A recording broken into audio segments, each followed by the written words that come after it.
तो हाँ जी, देखो जी, ये इस जातिका की आपकी पत्नी की कुंडली की चार्ट है। इनकी कुंडली बनी है मिथुन लगन की और इनकी जो राशि है वो है वृश्चिक राशि। अगर कुंडली की बात की जाए तो कुंडली में ग्रह अच्छे भी हैं, कुछ ग्रह इसके खराब भी हैं, जो कि मैं पूरा विस्तार से आपको समझाऊंगा। और आपके जो सवाल हैं, सवाल अपनी ज़्यादातर धन के बारे में पूछ है कि धन कैसे बढ़ाया जाए, कि इस जातिका ने बिजनेस भी किया है, नौकरी भी की है, लेकिन धन संबंधी दिक्कतें आई हैं बहुत ज़्यादा। तो धन संबंधी दिक्कतें वो जो है क्यों आ रही हैं, उनको कैसे दूर किया जाए, कौन से रत्न दान करने हैं, कौन से ग्रह अच्छे हैं, कौन से बुरे हैं, मानसिक चिंता क्यों है इतनी ज़्यादा। तो आपके सवाल भी मैं कवर करूंगा। तो सबसे पहले देखो जी, जैसे कि आपकी मैंने कुंडली बनाई थी उस समय मैंने आपको बताया था कि कुंडली में टोटल 12 ग्रह होते हैं। और वो 12 ग्रह यहाँ पे मैंने दोबारा लिख दिए हैं। एक बार आपको मैं फिर थोड़ा सा रिपीट कर देता हूँ। ये जो एक लिखा है ये है इस जातिका का पहला घर। और पहले घर से इसका हम शरीर देखेंगे, हेल्थ, स्वभाव, रंग रूप, पर्सनालिटी, सर, मस्तक, पहले घर से देखेंगे। दूसरा घर इनके धन जोड़ने का, तीसरा घर छोटे भाई बहन, चौथा घर माता, मकान, वाहन, पांचवा घर बच्चों का है, छठा शत्रु, रोग, कर्जा, सातवां घर पति का, आठवें घर से उम्र, नौवें घर से भाग्य, दसवां घर काम काज, ग्यारहवां घर है लाभ, और 12वें घर से खर्चे देखेंगे। हमने मतलब जो कुछ देखना है वो घर देखना होता है और घर का मालिक देखना होता है। इसके अलावा उस घर के ऊपर दृष्टि किसकी है वो भी देखना होता है। तो अब देखो जी, इस कुंडली में जैसे मैंने बोला कुछ ग्रह अच्छे हैं, कुछ ग्रह खराब हैं। कुछ ग्रह देखो जी बहुत ही ज्यादा खराब है। जैसे कि इसका कुंडली में सबसे जो बड़े लेवल पे ग्रह खराब है वो है इसका ये चंद्रमा और ये बुध। ये दो ग्रह इसके हैं ज्यादा खराब। तो सबसे पहले देखो जी, ग्रह जो होते हैं इनके अपने ग्रह होते हैं। अगर अपने घर में अच्छे हैं, दोस्त के घर में बैठे फिर भी अच्छे हैं, या मित्र अपने उच्च राशि में अच्छे हैं, अगर ये नीच के हैं, खराब हैं, दुश्मन के घर में खराब हैं, तो इसका जो चंद्रमा है, सबसे पहले चंद्रमा की बात करता हूँ। और आप ये समझ लो इसका जो पूरी कुंडली में सबसे बड़े लेवल पे ग्रह खराब है वो है चंद्रमा। अब चंद्रमा क्यों खराब है ये आपको मैं विस्तार से समझाता हूँ। चंद्रमा देखो जी दो तीन कारणों से खराब है। एक तो चंद्रमा इसका बैठा है कुंडली के छठे घर में। पहला कारण खराब होने का ये क्योंकि ये जो छठा घर है, ये जो 12 घर देखो जी पहले होते हैं कुंडली में, 12 घर में छठा, आठवां और 12वां, ये तीन घर अच्छे घर नहीं होते, इन्हें त्रिकबाब कहते हैं। तो चंद्रमा खराब क्यों है, क्योंकि वो एक तो छठे घर में, क्योंकि छठे घर से देखा जाता है शत्रु, रोग, कर्जा, कोर्ट कचहरी, चोरी, ठगी, विश्वासघात, ये चीजें छठे घर से देखते हैं। तो इसकी वजह से इस घर को अच्छा घर नहीं माना गया, क्योंकि खराब चीजें हैं। रोग देखो जी अच्छा नहीं होता, रोग, कर्जा, ये चीजें अच्छी नहीं होती। तो चंद्रमा खराब इसलिए क्योंकि एक तो वो छठे घर में है, दूसरा कारण खराब होने का क्योंकि वो यहाँ पे नीच का बैठा है। मतलब छठे घर में जो 8 लिखा है ये है वृश्चिक राशि, जो कि चंद्रमा की है नीच राशि। तो चंद्रमा नीच का होने की वजह से खराब है और ये सबसे बड़ा कारण है कि चंद्रमा इसका नीच का बैठ है। अब देखो जी, हमें ये पता चल चुका है कि वो खराब क्यों है। अब सवाल है कि खराब फल देगा क्या। तो चंद्रमा का इस कुंडली में जो ग्रह है उस घर को लेकर दिक्कतें पैदा करेगा। और चंद्रमा का ग्रह है इस कुंडली में ये दूसरा घर। और ये जो दूसरा घर है ये देखो जी धन जोड़ने का घर है। अगर धन की स्थिति जाननी है, एक होता है धन कमाना, अलग अलग चीजें हैं। ये सातवां घर होता है दिल्ली की इनकम का घर। इस जातिका की जो दिल्ली की इनकम है सातवें घर से। 10वां घर इसके काम काज का है, चाहे वो नौकरी है चाहे बिजनेस है, 10वें घर से। 11वां घर होता है आमदनी का, हमारे काम काज में जो आमदनी हमें मिलेगी वो कितनी होगी, इनकम, आमदन। और दूसरा घर होता है धन जोड़ने का, कि हमने जो धन जोड़ना है, हमारा जो बैंक बैलेंस होगा, चाहे वो धन के रूप में है, चाहे वो संपत्ति के रूप में है, चाहे वो एफडी आरडी के रूप में है, दूसरे घर से देखा जाएगा। तो दूसरा घर है धन जोड़ने का। अगर हमने इसकी धन की स्थिति जाननी है दूसरे घर को देखेंगे। दूसरा घर परिवार का भी है, वाणी का भी होता है कि इसका परिवार कैसा होगा, इसकी वाणी कैसी होगी, दूसरे घर से। अब देखो जी दूसरे घर में 4 लिखा है, 4 है कर्क राशि, मालक बना चंद्रमा। तो दूसरे घर का मालिक चंद्रमा एक तो छठे घर में बैठा है खराब घर में, ऊपर से नीच का होके बैठा है। तो दो कारणों से बड़े लेवल पे खराब है। तो चंद्रमा इस दूसरे घर को बुरी तरह से खराब कर रहा है। मतलब धन का मालिक नीच का बैठा है, धनहीन योग बना है। कुंडली में कुछ देखो जी योग होते हैं, अच्छे योग बने हैं, कुछ दोष होते हैं, ये दोष बने हैं धनहीन योग। धनहीन योग की वजह से चंद्रमा इस जातिका को धनी बनने नहीं देगा। इसको धन संबंधी दिक्कतें आएंगी। खासकर धन तो आ जाएगा लेकिन धन जोड़ने में दिक्कतें आएंगी, क्योंकि धन चला गया रोग के घर में, क्या होगा। सिंपल सी बात देखो, लॉजिक समझो, धन, रोग, धन रोगों के ऊपर खर्च होगा। धन चला गया कर्जे घर में, इसको कर्जा, कर्जदार भी बना सकता है। धन छठा कर शत्रु, शत्रु की तरह धन की हानि हो सकती है, कोर्ट कचहरी के ऊपर धन खर्च हो सकता है। मतलब चंद्रमा इसका धन फजूल खर्च कराएगा, रोगों के ऊपर, कर्जे के ऊपर, धन की हानि होगी, धन जोड़ने में दिक्कतें आएंगी। दूसरा, अगर परिवार के, इसको परिवार संबंधी दिक्कतें आएंगी, जो इसका परिवार है, फैमिली है, उस परिवार को भी लेकर दिक्कतें आएंगी। दूसरा, अगर वाणी का है, वाणी दोष भी होता है। और इसके अलावा चंद्रमा जिसका कारक है, कारक देखो जी माता का कारक है, माता संबंधी भी दिक्कतें देगा। माता छठे घर में, रोग के घर में जा तो माता रोगी करेगा या माता से मनमुटाव होगा।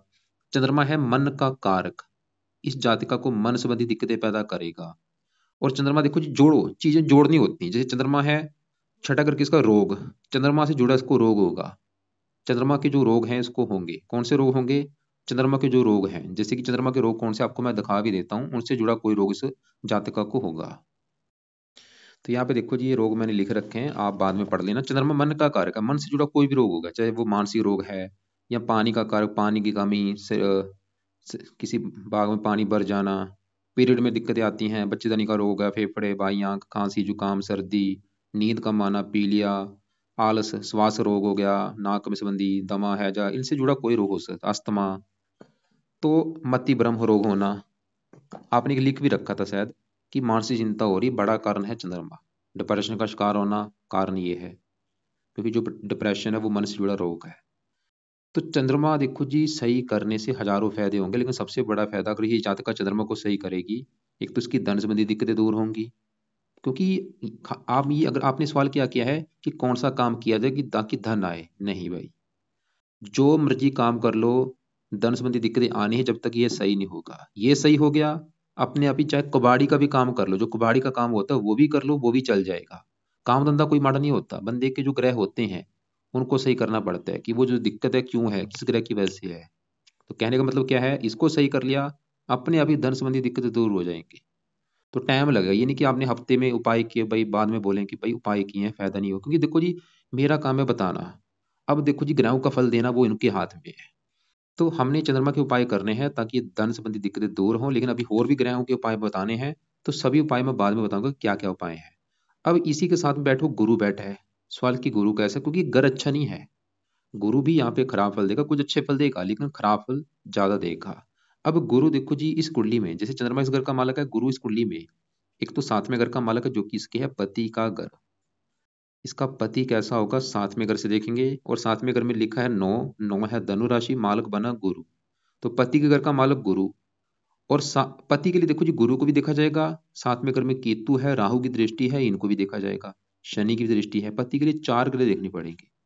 तो अभी हम पहले गुरु की बात कर रहे हैं, तो गुरु हमने क्या देखा कि वो पति के घर का मालक होके छठे घर में आया है। और गुरु इस घर का भी मालक है, दसवें घर का, जहाँ पे 12 लिखा है, 12 है मीन राशि, मालक गुरु। दसवां घर है इस लड़की के काम काज का घर, पिता का घर, सरकार, मान, प्रतिष्ठा। तो ये जो चार चीजें हैं, दसवें घर के मालक गुरु से देखेंगे। चार चीजें गुरु से भी देखेंगे, दसवें घर में बैठे बुध, सूर्य को भी देखना पड़ेगा। तो हमने क्या देखा कि गुरु इसके कुंडली के एक तो सातवें घर के पति घर का मालक है, और दसवें घर का मालक है, बैठा है छठे घर में। छठा घर है शत्रु, रोग, कर्जे का घर। पहले अगर पति घर की मालक करूं, देखो जी, पति के घर से 12वें घर में बैठा है। 12वां घर व्यय का होता है, मतलब अपने घर से 12वें घर में जो ग्रह बैठा होता है उस चीज की व्यय करेगा। ये गुरु इस चीज का व्यय कर देगा, मतलब पति का व्यय कर देगा। पति का व्यय का मतलब ये है कि गुरु जो है इसको पति के सुख में कमी करेगा। क्या कमी करेगा, क्योंकि छठा अगर रोग का है, या तो पति रोगी होगा, या पता छठा अगर शत्रु का है, पति से शत्रु जैसे व्यवहार होंगे, पति से बनेगी नहीं, पति से लड़ाई झगड़े होते रहेंगे, गुरु ये दिखा रहा है। या पति बीमार होगा, या पति कर्जदार होगा, क्योंकि छठा अगर कर्जे का है, ये गुरु इसको पति संबंधी दिक्कतें पैदा करेगा। जहाँ इसका विवाह देरी से होगा, गुरु ये दिखा रहा है। और गुरु इस कुंडली के 10वें घर का भी मालक है, काम काज। तो इसको ये कामकाज में राजभंग योग बना है, दो खराब योग बने, विवाह भंग योग, राजभंग योग। राजभंग योग की क्या वजह से होगा, इसको कामकाज में दिक्कतें आएंगी, गुरु ये दिखा रहा है। कामकाज में हमेशा दिक्कतें लगी रहेंगी, पिता संबंधी भी दिक्कतें आती हैं, सरकारी कामों में दिक्कतें, मान प्रतिष्ठा में कमी। खासकर ये दिक्कतें कई गुना बढ़ेंगी गुरु की दशा में। इन ग्रहों का असर कई गुना बढ़ जाता है दशा में। जैसे मैंने चंद्रमा के बुरे फल बोले थे, ये बुरे फल दशा में कई गुना बढ़ जाएंगे। अभी दशा वैसे केतु की है बड़ी दशा, छोटी दशा शुक्र की है। तो हमने क्या देखा कि गुरु भी खराब है, क्योंकि वो छठे घर में है, विवाह भंग योग भी बना है, विवाह संबंधी दिक्कतें और काम काज में दिक्कतें। लेकिन यहाँ पे वैसे गुरु पांचवी दृष्टि से अपने घर को देख भी रहा है, साथ में यहाँ पे नौवीं, यहाँ पे उच्च राशि। लेकिन फिर भी देखो जी, फिर भी थोड़ा बहुत धन आता रहेगा, क्योंकि धन का घर को देख रहा है, उच्च राशि दे रहा है। लेकिन फिर भी इसके उपाय बहुत जरूरी है। तो अब देखो जी, जैसे मैंने आपको सबसे पहले बोला था, इसका जो सबसे ज्यादा जो ग्रह खराब है वो है चंद्रमा, और दूसरा ग्रह खराब है बुध, तीसरा है गुरु। गुरु की बात हम कर चुके हैं। अब दूसरा जो ग्रह इसका ज्यादा खराब है वो है बुध। अब बुध की बात करते हैं कि वो क्यों खराब है। बुध कहाँ बैठा है? कुंडली के 10वें घर में। और अभी जैसे मैंने बोला था 10वां घर है इस जातिका के काम काज का घर। जो भी काम काज करेगी 10वां घर देखेंगे। 10वां घर पिता का भी है, सरकार का भी है, मान प्रतिष्ठा का। तो 10वें घर का मालक गुरु हम देख चुके हैं, वो छठे घर में जाके बैठा है। अब 10वें घर में जो बुध है इसको भी देखना पड़ेगा इन चीजों के लिए। तो बुध 10वें घर में यहाँ पे जो बैठा है ये यहाँ पे नीच का होके बैठा है। 10वें घर में जो 12 लिखा है मीन राशि, जो कि है बुध की नीच राशि। तो बुध बैठा है नीच का होके, और बुध नीच का होने की वजह से है खराब। क्या खराब फल देगा? जिन घरों का है मालक। अब देखो जी, ये इस कुंडली में दो घरों का मालक है। तो बुध ग्रह देखो जी इसकी कुंडली में, एक तो इस घर का मालक है चौथे घर का, और ये पहले घर का मालक है। ये जो चौथा घर है, चौथे घर में क्योंकि 6 लिखा है, 6 है कन्या राशि, मालक बुध बना। और पहले घर में 3 लिखा, 3 मिथुन राशि, मालक बुध बना। तो बुध मैंने क्या बोला, बैठा वो नीच का है, बुरे फल देगा। ज्यादातर किस मामले में बुरे फल देगा? जिन घरों का मालक है। तो चौथे घर का मालक चौथा घर है इस जातिका की माता, मकान, वाहन, भूमि, जमीन, जायदाद, नौकर चाकर का घर। इस घर का मालक बुध नीच का है। तो बुध इन चीजों को लेकर दिक्कतें पैदा कर देगा। इसको माता, मकान, वाहन, भूमि, जमीन, जायदाद, इन संबंधी कोई दिक्कतें परेशानियां पैदा हो सकती हैं, कोई भी दिक्कतें आ सकती हैं। और बुध पहले घर का मालक है। पहला घर इस जातका का शरीर है। इसका शरीर कैसा होगा, हेल्थ कैसी होगी, स्वभाव रंग रूप कैसा होगा, पर्सनैलिटी कैसी होगी। तो पहले घर का मालक बुध नीच का बैठा है। बुध मतलब इसकी हेल्थ को खराब करेगा।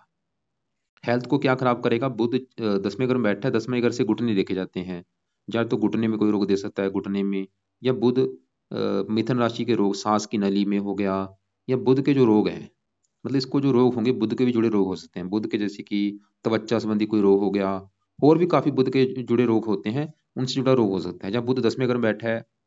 अब देखो जी, बुध 10वें घर की भी हानि करेगा। 10वां घर किसका है? पिता का। ये पिता संबंधी भी दिक्कतें पैदा करेगा। कोई भी दिक्कतें कर सकता है। 10वां घर काम काज का, काम काज में दिक्कतें, सरकार का है, सरकारी कामों में दिक्कतें। और और देखो जी, जो बुध मैंने जैसे बोला शरीर इसका है, शरीर का मालिक बुध है, शरीर को रिप्रेजेंट बुध कर रहा है। शरीर को खराब करेगा, हेल्थ को खराब करेगा। और हेल्थ कौन सी होती है? दो प्रकार की हेल्थ होती है, मानसिक रोग, शारीरिक रोग। इसको मानसिक रोग भी देगा और शरीर को रोग भी देगा। अगर आपका सवाल कि इसकी हेल्थ क्यों खराब है, बड़ा कारण ये बुध भी है, क्योंकि शरीर का मालिक ही नीच का बैठा है भाई। हेल्थ खराब तो होगी, मानसिक चिंता भी होगी। और भी बुध के भी जो रोग है वो भी आपको मैं दिखा देता हूँ। क्योंकि आपने ये देखना है, क्योंकि हमने देखो, अगर ब्रिक्की में देखना आपने, अगर रोग देखो इसको कौन सा रोग है, वो देखो कि वो रोग चंद्रमा से जुड़ा रोग है या बुध का रोग है। तो जिससे जुड़ा रोग है वो उसकी वजह से वो रोग हुआ है। जैसे कि यहाँ पे ये रोग लिख रखे हैं बुध के। बुध त्वचा, वाणी, बुद्धि का कारक है। वाणी दोष, दांत, खाज, खुजली, फोड़े, फुंसी। ये देखो आप कौन सा रोग है। पागलपन, सोना, कान के रोग, बहरापन, चक्कर आना, ये जो इनसे जुड़ा अगर रोग है तो बुध की वजह से है। गले का रोग हो गया। तो बुध के आपको मैं उपाय बताऊंगा। तो हमने देखो सबसे पहले चंद्रमा देखा, गुरु देखा, बुध देखा। लेकिन यहाँ पे एक अच्छी बात है। अब वो अच्छी बात क्या है कि बुध के जो बुरे फल अभी मैंने बोले हैं, वो बुरे फलों में कमी आ रही है। मतलब बुरे फल जो इतने थे वो अगर मान लो मिलते हैं, वो मिलेंगे कम मात्रा में। उसका कारण क्या है कि बुध के ऊपर पड़ रही है गुरु की 5वीं दृष्टि। ये क्योंकि जो बुध बैठा है ये 12, ये मीन राशि गुरु का घर है। मीन राशि में नीच का बैठा है, लेकिन गुरु इस घर का जो मालक, वो 5वीं दृष्टि से अपने घर को देख रहा है। तो गुरु ने बुध के नीच को भंग कर दिया है। इसकी वजह से बुध का जो बुरा फल है, जहाँ तो हो सकता है मिले ना, ये भी हो सकता है कि जहाँ तो मिले ना। लेकिन देखो जी, हमने अपने ऊपर प्रैक्टिकल भी करना है।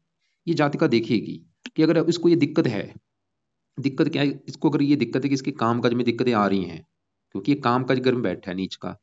तो अगर काम काज में दिक्कतें आ रही हैं, फिर इसका मतलब बुध बुरे फल दे रहा है।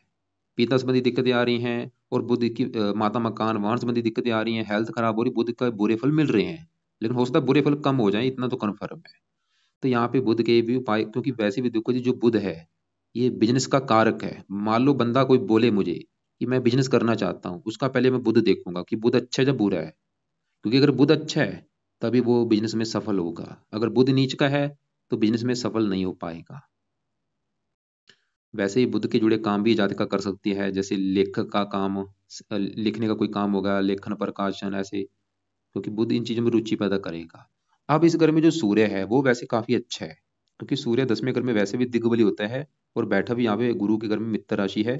तो सूर्य इस घर का भी मालिक है, तीसरे घर का। तीसरे घर में 5 लिखा है, सिंह राशि मालिक सूर्य है। तीसरा घर पराक्रम, मेहनत, साहस, उद्यम। सूर्य इसको काफी पराक्रमी बनाएगा, मेहनती बनाएगा, उद्यमी बनाएगा। और अपने उद्यम के बल पर वैसे ही काम काज अपना सेट कर ही लेगी, सूर्य दिखा रहा है। अब देखो जी, 10वें घर में बुध इस घर की कर रहा था हानि की, पिता संबंधी दिक्कतें, सरकारी कामों में दिक्कतें। 10वें घर का मालक गुरु भी खराब है, लेकिन 10वें घर में जो सूर्य है वो 10वें घर का फिर भी अच्छा करेगा। वो ये दिखा रहा है कि भाई सूर्य पिता का कारक है, पिता के लिए फिर भी अच्छा है, सरकारी कामों के लिए अच्छा है, मान प्रतिष्ठा के लिए अच्छा है।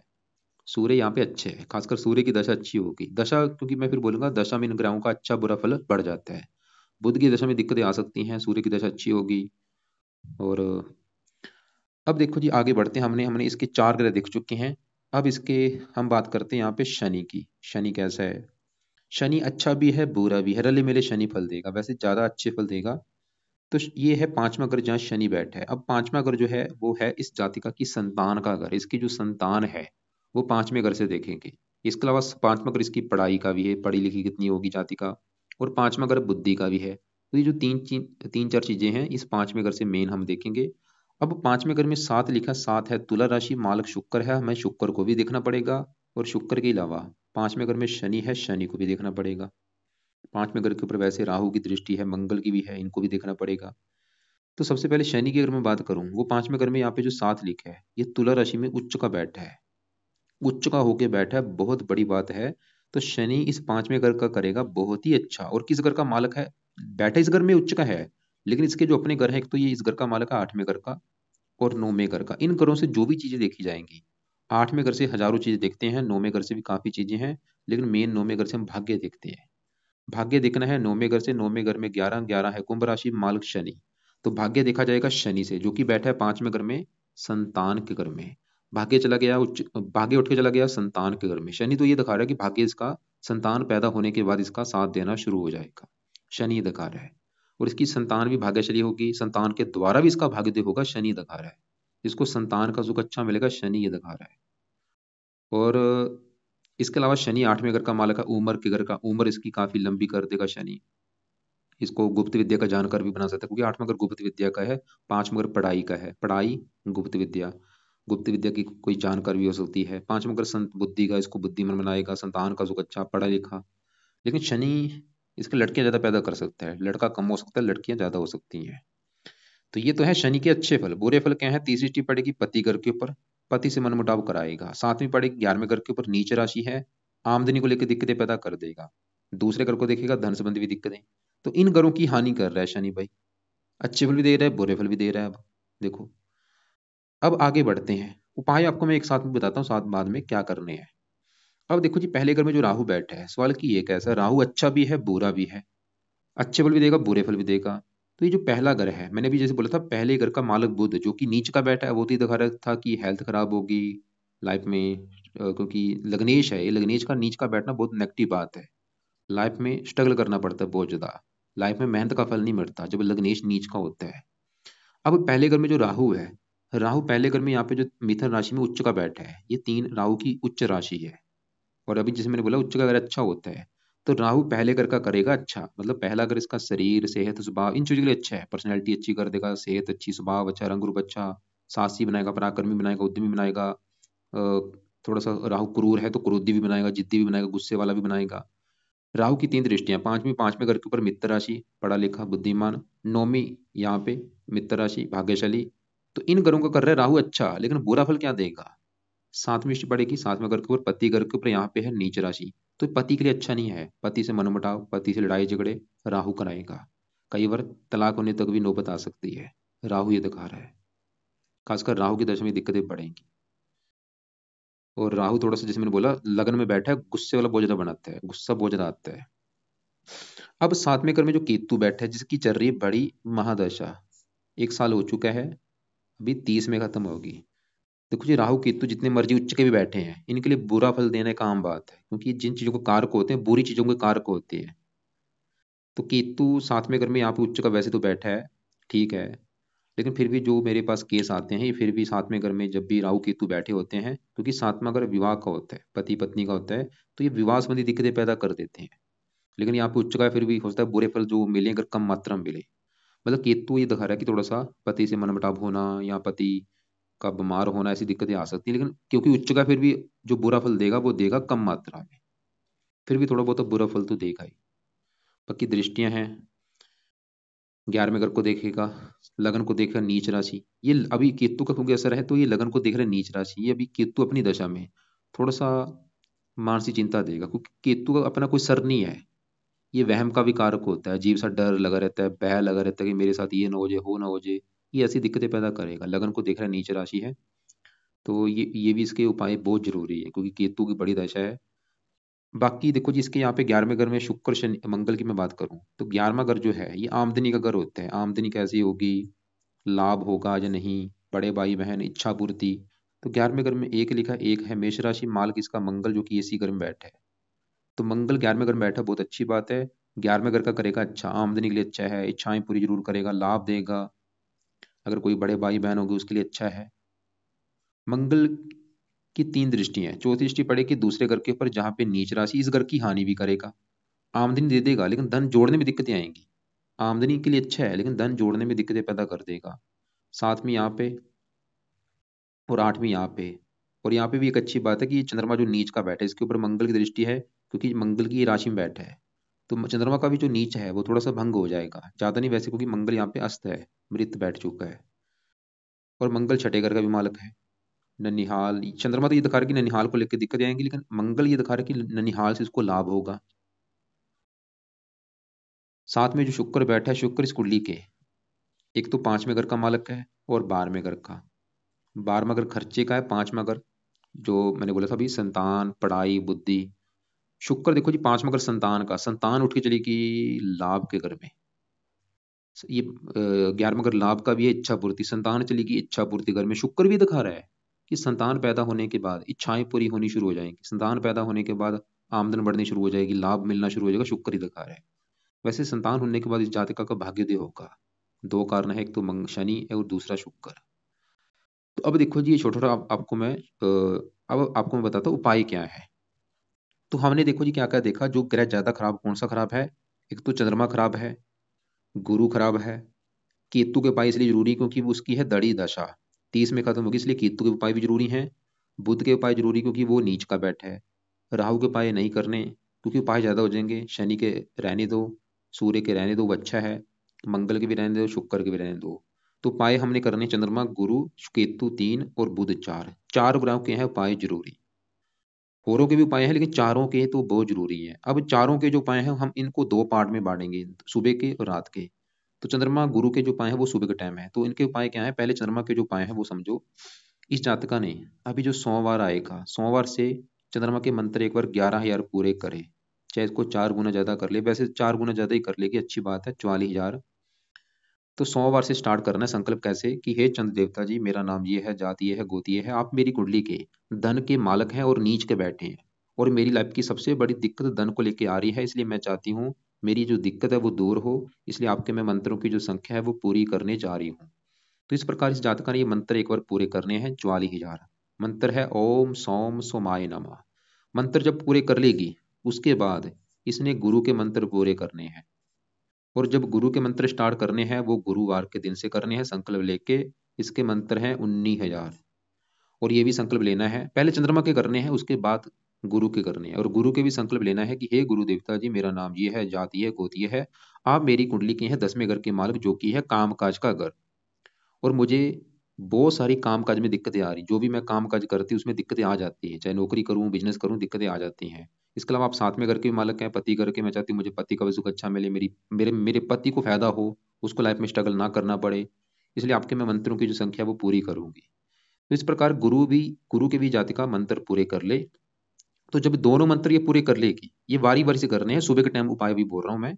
उसके बाद फिर जातका ने करना है चांद कवच का पाठ, और दूसरा चांद स्रोत का पाठ। ये दो पाठ देखो जी रोजाना पढ़ने हैं, चांद कवच और चांद स्रोत, 2-2 मिनट के पाठ है, रोजाना इनको पढ़ना है, या इनकी ऑडियो लगा के सुनना है सुबह के टाइम रोजाना, लाइफ टाइम के लिए। और इसके अलावा ऐसे ही गुरु कवच का पाठ हो गया पहला, और गुरु स्रोत का पाठ। ये भी 2 पाठ है, ये भी सुबह के टाइम हो गए। तो ये 4 पाठ हैं सुबह के टाइम। चांद कवच चांद स्रोत, गुरु कवच गुरु स्रोत। इनको चाहे तो सुना करे, चाहे इनकी ऑडियो लगा के सुना करे, चाहे पढ़ ले चाहे सुन ले। अब देखो जी रात के उपाय की बात करते हैं, क्योंकि केतु की है बड़ी दशा। तो केतु के मंत्र चलो रहने दे। तो खाली केतु के लिए क्या करना है, रात के समय केतु कवच का पाठ जो है ये इस जातका ने पढ़ना है, या इसको ऑडियो लगा के सुन लिया कर। एक ही कर ले चाहे, क्योंकि ज्यादा उपाय हो जाएंगे। दूसरा उपाय इसने केतु का दान करना है, जो कि है कुत्तों को रोटी डाला करे। तो केतु कवच का पाठ पढ़ना है या सुनना है रात के समय रोजाना। कवच क्या करता है, रक्षा का काम करता है। दान करना है, केतु का कुत्तों को रोटी डालनी है। अब देखो जी, इसका जो रात के समय, क्योंकि शनि की चल रही है डेया, 2.5 साल की होती है, 1 साल हो चुका है, अभी 1.5 साल की पड़ी है, अच्छी नहीं होती डेया में। देखो जी बहुत सारी लाइफ में दिक्कतें आती हैं, मानसिक चिंता, बीमारियां लगनी शुरू हो जाती हैं, काम काज में रुकावटें आती हैं, और भी लाइफ में दिक्कतें परेशानियां। तो डेया अगले साल में खत्म होगी जून में जाके। तो जून तक तब जून ये शनि की डेया के लिए क्या करे, खाली एक ही उपाय कर ले कि हर शनिवार को शनि मंदिर माथा टेकने जाना है। ये चीज फॉलो इसने करनी है जातिका ने। तो शनि डेया के लिए शनि के मंदिर जाना हो गया। अब देखो जी जो बुध खराब है, इसका नीच का बैठ है, तो रात के समय बुध कवच का पाठ और बुध स्रोत का पाठ, ये दोनों पाठ पढ़ने हैं या इनकी ऑडियो लगा के सुनना है रात के समय।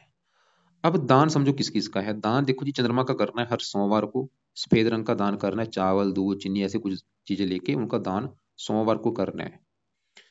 और गुरु का दान करना है हर गुरुवार को, पीले रंग का दान। केतु का दान मैंने कुत्तों को रोटी बोल दिया है दान करने के लिए। और बुध का दान नहीं करना, मंगल का दान, शुक्र का दान नहीं करना, सूर्य का दान नहीं करना, सूर्य को जल नहीं देना। राहु का दान करने से अच्छे फल भी कम होंगे, बुरे फल भी कम हो जाएंगे। तो राहु का भी दान चाहे रहने दे। और शनि मंदिर में सवाल की दान करना है या नहीं, शनि मंदिर में भी दान नहीं करना, खाली पैसे का माथा टेकना है। और एक देखो जी, क्योंकि यहाँ पे एक पाठ क्योंकि उपाय फिर ज्यादा हो जाएंगे, तो अब एक और बात है कि इसकी जो इष्ट देवी है वो माता लक्ष्मी जी है। तो माता लक्ष्मी जी की भी पूजा उपासना कर सकती है। और फिलहाल तो ये उपाय इससे कराओ कुछ महीने पहले, बाद में बाकी बाद में देखेंगे हम आगे जो उपाय करने हैं, कुछ बाद में आपको मैं बताऊंगा। तो ये उपाय पहले फॉलो कराओ, इससे हजारों फायदे होंगे भाई। और फालतू में कोई रत्न दान नहीं करना, सवाल क्यों कोई रत्न दान करना बनता है या नहीं। रत्न क्या करता है, पावर को प्लस करता है। जैसे कि मान लो चंद्रमा का मोती धारण करवा दिया, जो जीरो है इसकी पावर बढ़ जाएगी, पावर बढ़ने से क्या होगा, इसके बुरे फल कई गुना बढ़ जाएंगे। तो भूल के इसका मोती रत्न धारण नहीं कराना। अब यहाँ पे बुध भी नीच का बैठ है, तो इसका पन्ना धारण कर लिया क्या होगा, बुरे फल बढ़ जाएंगे भाई। तो पन्ना रत्न भी धारण नहीं कराना, बल्कि इसके पाठ करने हैं। रत्न उस ग्रह का उदाहरण होता है जो ग्रह अच्छा है हमारा, ताकि अच्छे फल बढ़े। तो इस कुंडली में कोई भी रत्न धारण करना इसको नहीं बनता। शनि क्योंकि अच्छा है, लेकिन वो पहले बल अच्छा लेके बैठा है, उसका बल अच्छा है, तो उसका रत्न धारण नहीं होगा। बाकी फिर भी आपके जो सवाल हुए, कोई बात समझ ना लगी है वो लिख लेना, कॉल करके आप मुझे पूछ लेना। बाकी आपके जो सवाल थे, आपने जो बोला था भी लाइफ में दिक्कतें क्यों आई, कई कारण है देखो जी। एक तो धन का मालिक वो नीच का बैठा है, गुरु काम का जिगर का बलक वो कुछ आशा टेकर में बैठा है, लग्नेश बुध वो नीच का बैठा है, और बुध बिजनेस का भी कारक है वो नीच का बैठा है। तो कई कारण है। तो ये उपाय अगर करेगी अपने अभी, लाइफ में चेंज आएगा, दिमाग तेज होगा, बुद्धि तेज होगी, हेल्थ अच्छी होगी, समझ बढ़ेगी कि क्या अच्छा है क्या बुरा है। और फिलहाल जो बड़ी दशा शुक्र केतु की, उसके मैंने उपाय बता दें। शुक्र फिलहाल अच्छा है, उसके उपाय कोई नहीं करने। और जो डेया है शनि मंदिर जाना है, हर शनिवार को माथा टेक के आना है। अगर हो सके तो शनि चालीसा भी पाठ ये पढ़ सकती है रात के समय अगले जून तक, क्योंकि पाए ज़्यादा हो जाएंगे। मैं उस कोशिश कर रहा हूँ कम से कम बताने की चीज़ें, लेकिन फिर भी अगर इसको लगता है कि मैं कर सकती हूँ पाठ, तो शनि चालीसा का पाठ भी रात को पढ़ लिया करें। कब तक पढ़ना है, अगले साल जून तक। बाकी बुध कवच स्रोत ये तो पाठ पढ़ने हैं लाइफ टाइम के लिए। ये तो, और यहाँ पे देखो जी दोनों के जो देवता हैं गणेश जी हैं, तो ये गणेश जी की भी पूजा उपासना अगर करती है, बुध के लिए भी अच्छा है और केतु के लिए भी अच्छा है। तो गणेश जी के भी मंदिर जा सकती है। जो मैंने माता लक्ष्मी जी का बोला वो चाहे रहने दे, तो गणेश जी की पूजा उपासना कर लिया करे। गणेश जी का कोई पाठ कर सकती है, चाहे वो ओम गणपति नमः वो मंत्र कर ले, या गणेश जी के मंदिर हर बुधवार को माथा टेकने जरूर जाए।